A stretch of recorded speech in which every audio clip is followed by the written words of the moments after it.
ci nak yéen ci li nga xam ni moo di xibaar yi ak jàngat yi nga xam moom lañ koy jàngat ñu ngi ci pàcc gu mujj gi Fatou nuyuwaat naa la. maa ngi lay fayaat El Hadj Mansour nuyu ñi ñuy topp depuis ce matin de ñu suivre ci sunu ay plateformes digitales El Hadj. Alors ñu daal di ubbiwaat yi fu ñu daanaka fu ñu tëjee woon nag président Diomaye woo na ay maire lu toll ci ñetti téeméer ak juróom-benn wooluwaat na yeneen maire yi dëkk ci ay gox yu mag Mbour Mbacké ak fi nga xam ni moo di Linguère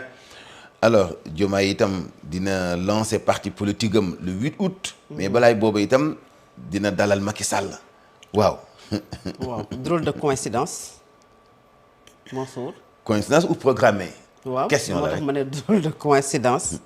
boo xamante ne aujourd'hui ñoom d'après ñenn ñi ngi wax ne pour le moment dañuy déglu le président Bassirou Diomaye Faye pour la confirmation de recevoir ki nga xam ne moom mooy Macky Sall. waaye boo gisee ni mbir yi doxee. nga xamante ne aujourd'hui tout est bien planifié. pour que Bassirou Diomaye Faye recevoir Macky Sall. parce que Macky Sall ay ambition présentement. xam nga dañ fay defoon benn waxtaan. je pense que boobu def na ay weer.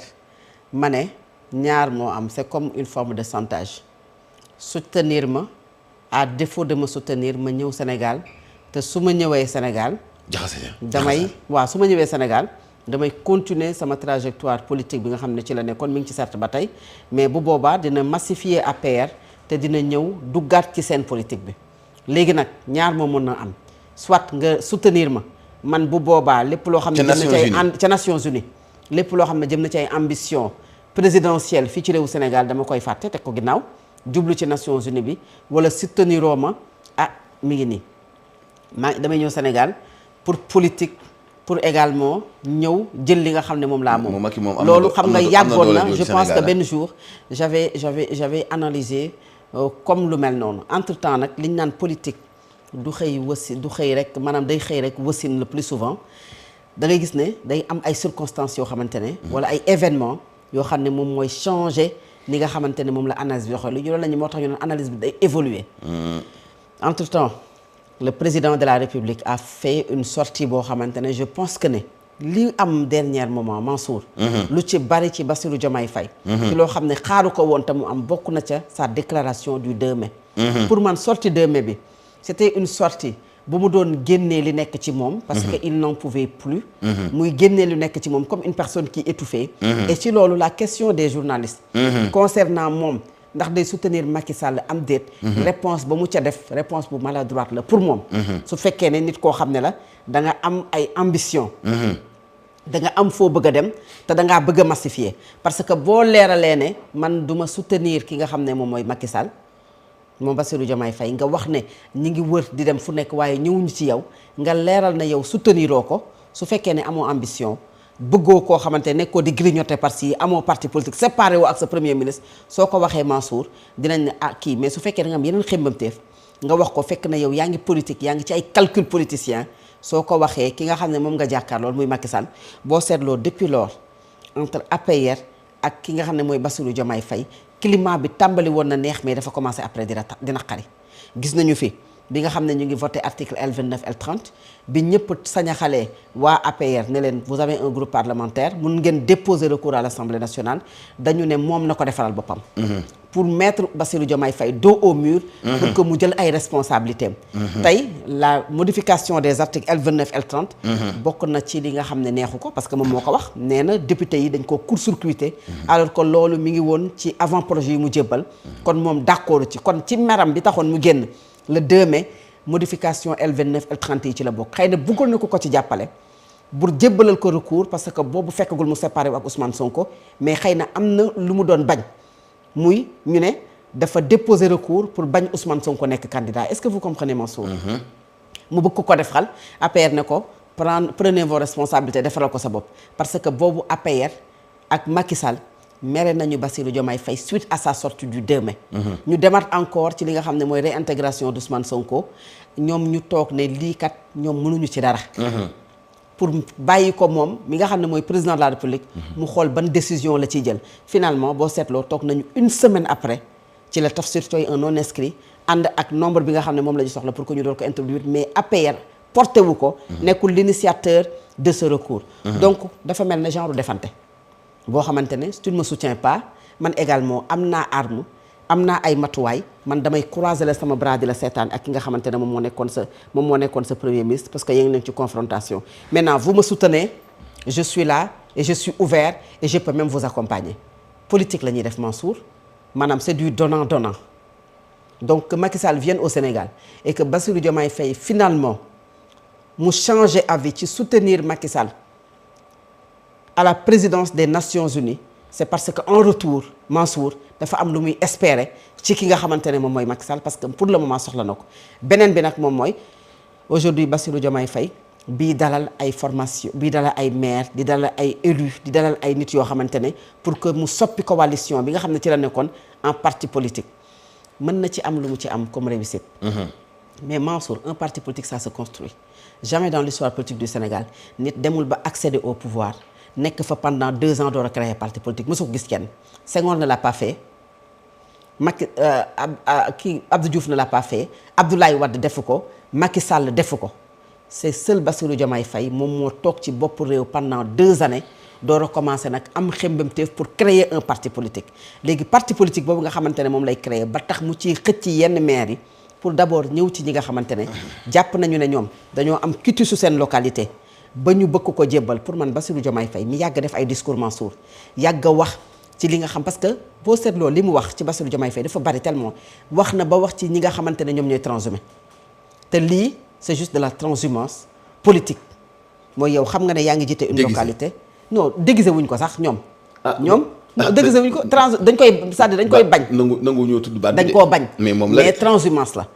yow mënoo nekk ministre de la fonction publique nekkoon fi maire d'une localité nga xëy suba teel dem rejoindre une coalition léegi bu ñu la laajee ci lan nga teg pour rejoindre coalition bi lan ngay teg da ngaa bokk ak moom vision depuis quand nga bokk ak moom vision depuis qu'il s'est séparé de son premier ministre depuis quand nga bokk ak moom vision alors que moom mi ngi doxal benn vision mooy vision Sénégal 2050 plan de redressement économique social environnemental ba tey social ba tey moom moo fi nekk moom la ñuy doxalal léegi lan moo fi changé ci diggante bi lu tax yow nga dem soppi ko lan moo fi changé mooy il a un décret il est président de la République il veut massifier il veut créer un parti politique yow jàpp nga ne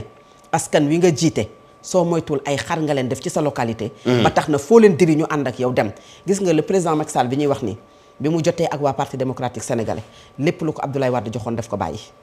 dafa démissionner à la présidence de l'Assemblée nationale démissionner des instances du parti de l'APR dem créer son parti politique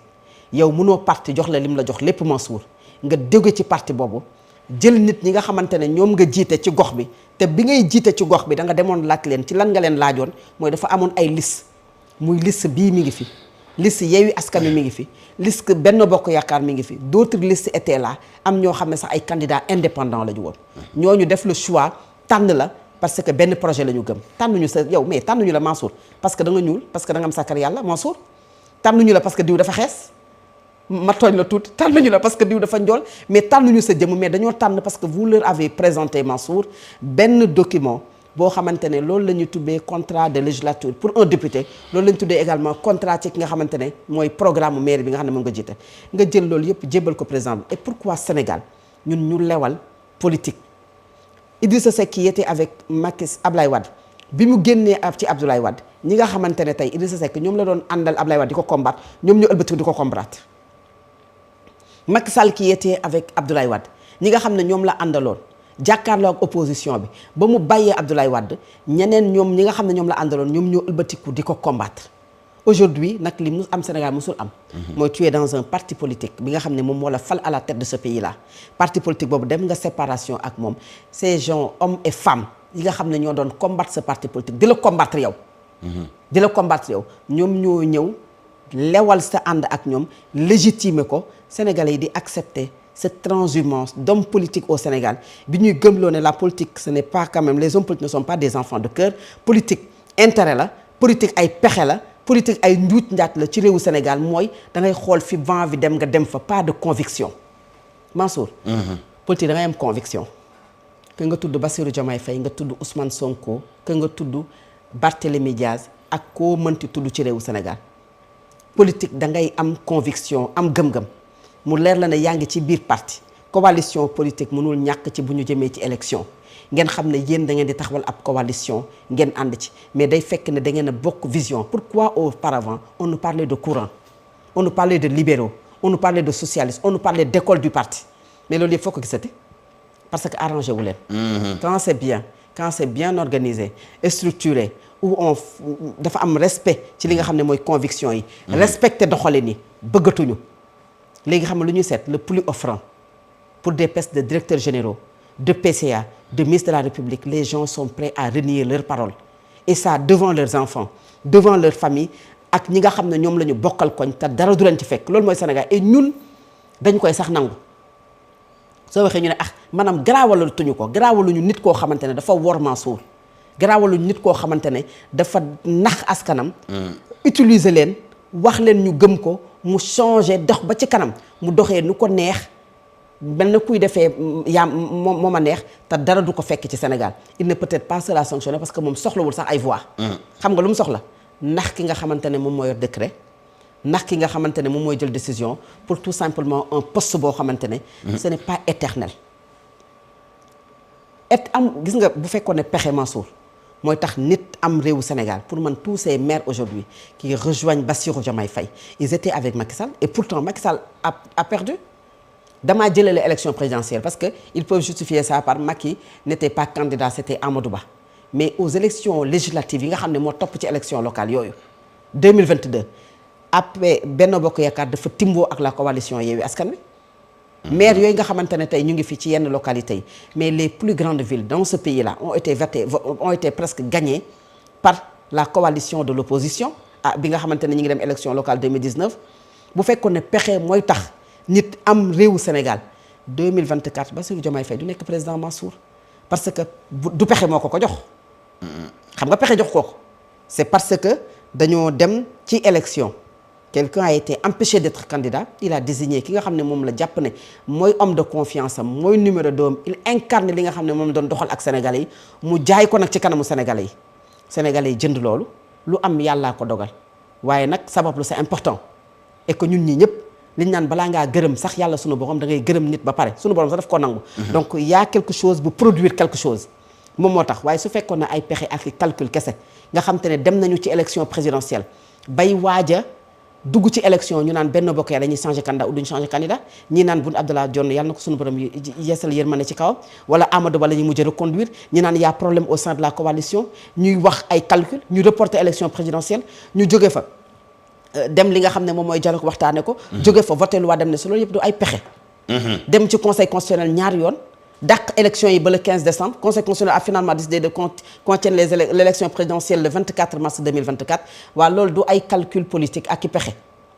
est-ce que loolu dafa tax aujourd'hui ñi doon def calcul yooyu ñu am réewu Sénégal est-ce que Sénégal suñu borom xoolu ki ko neex mu jël ko teg ko mu am nag ci fu mu jaar maintenant man jàpp ma ne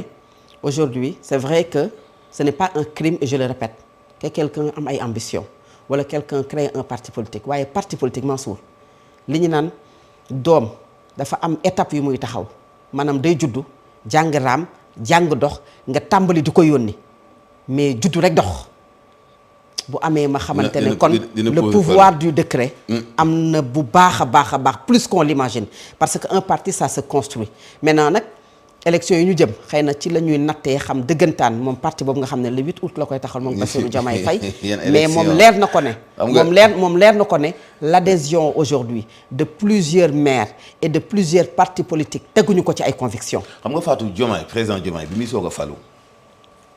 sorteem bu njëkk Thiès la ko def tënku ci affaire foncier bi nga xam ni même bu fekkee am na ci parti boo xam ni